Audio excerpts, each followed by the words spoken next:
Did Amber have a contract for Aquaman 1? Yes. How much was she paid for Aquaman 1? Aquaman 1, she was paid $2 million. Okay. And did that same contract provide for if she was in Aquaman 2? I'm sorry, I apologize. Aquaman 1, I believe she got $1 million. Aquaman 2, she was supposed to get $2 million. I apologize. The numbers, there were a lot of numbers in that one contract. So Aquaman 1, it was $1 million. Aquaman 2, it was going to be $2 million. All right. Now, based on your experience and knowledge in the industry, how much would Amber Heard have been able to negotiate her contract but for the Depp-Waldman statements? For Aquaman 2, I'm asking. Right. Well, as you can see from Mr. Momoa's contract, that went up exponentially, up to $15 million. Ms. Heard, I don't know if she would have gotten $15 million for the movie, but she certainly could have increased it by $1 or $2 million or even doubled it. So if it was 2, it could have been 4 or even 5 or 6, depending on the enthusiasm if it had just rolled from Aquaman 1 to Aquaman 2 without any of this negativity that was created by the Depp-Waldman statements. And we've heard from Mr. Banya.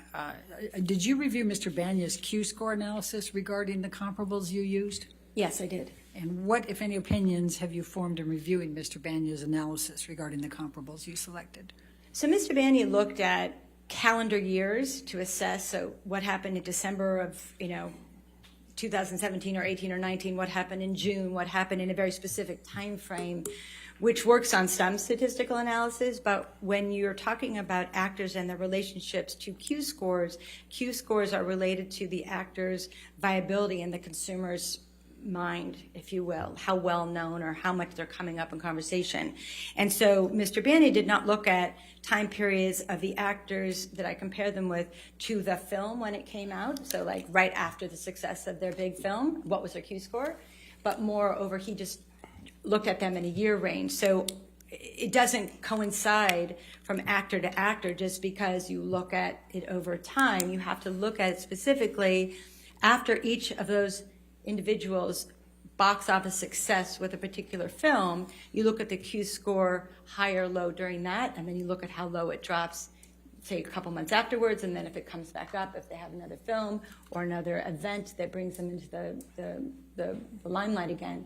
So it's not about time, it's related to a specific activity or event, and he did not do that. What did your comparison show in terms of films that those actors had been in since their breakout roles? I'm talking about the comparables. In terms of their, I'm not quite sure I understand. Well, what happened with these other actors after they had their stars unrelated to moment? Q-scores were Right. Oh, okay, sorry. So all those actors' careers, the ones I mentioned, they all either were a steady rise or even a meteoric rise in terms of where their career went after their Star is Born moment. Then they got some other good films, and maybe they got another film that performed extremely well. So it was a range, but they all were on an upward trajectory without a doubt. And what does this mean for Amber?